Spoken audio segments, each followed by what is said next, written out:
சிவகங்கையில புதிதாக அரசு மருத்துவக் கல்லூரி மருத்துவமனை கட்டண அப்புறமா பழைய மருத்துவமனை கட்டடம் பயன்பாடே இல்லாம புதர் மண்டி காணப்படுது.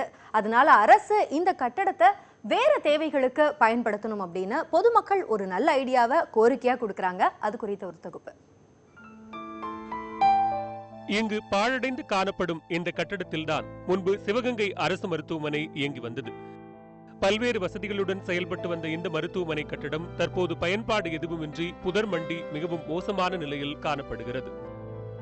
கடந்த 2012ஆம் ஆண்டு 110 கோடி ரூபாய் மதிப்பில் புதிதாக மருத்துவக் கல்லூரி மருத்துவமனை கட்டப்பட்ட பிறகு இந்த கட்டடம் பயனற்று கிடக்கிறது.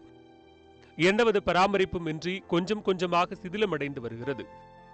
எத்தனையோ அரசு அலுவலகங்கள் வாடகை கட்டிடத்தில் இயங்கும் போது பயன்பாடில்லாமல் இருக்கும் இந்த கட்டிடத்தை ஏன் பயன்படுத்தக்கூடாது என்று பொதுமக்கள் கேள்வி எழுப்புகின்றனர். பழைய ஆஸ்பத்திரி ஏற்கனவே ஒரு ஓட்டுக்கோட்டா மட்டும்தான் இருந்துச்சு. அதுக்கு பின்னாடி நிறைய விரிவுபடுத்தினாங்க அரசாங்கம். நிறைய கட்டடங்களை உருவாக்கி மக்கள் நடமாட்டம் அதிகமாக இருந்துச்சு. இப்போ புதுசாக ஆஸ்பத்திரி திறந்தோடனே அந்த மக்கள் அங்கே நடமாட்டம் உள்ள கட்டடங்கள்லாம் வீணாக இருக்குது. இதை அரசாங்கம் எடுத்து நடவடிக்கைக்கு எடுத்து அதை ஏதாவது உபயோகப்படுத்துறதுக்கு பொதுமக்களுக்கோ மற்ற அரசாங்க ஊழியர்களுக்கு சில கட்டடங்களை பயன்படுத்துறதுக்கு நாங்கள் ரொம்ப ஆசைப்படுறோம்.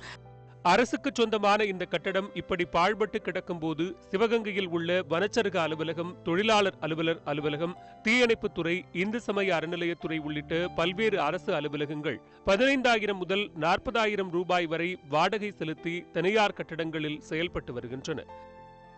இதனால் அரசுக்கு மாதம் ஒன்றிற்கு பல லட்சம் ரூபாய் செலவு ஏற்படுகிறது.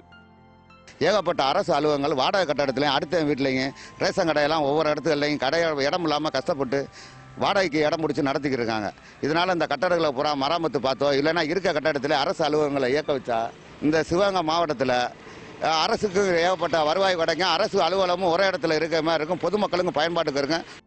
இந்த கட்டிடத்தை சீரமைத்து வெவ்வேறு இடங்களில் வாடகை கட்டிடத்தில் இயங்கி வரும் அரசு அலுவலகங்களை இங்கு மாற்றினால் அரசுக்கும் பொதுமக்களுக்கும் பயனுள்ளதாக இருக்கும் என்பதே இப்பகுதி மக்களின் எதிர்பார்ப்பு. பல லட்சம் மதிப்புள்ள அரசு கட்டிடங்கள் கண்ணெதிரிலேயே வீணடிக்கப்படுவது இதயத்தை கணக்க செய்கிறது. நியூஸ் 18 தமிழ்நாடுக்காக சிவகங்கையிலிருந்து ஆர். நாகேஸ்வரன்.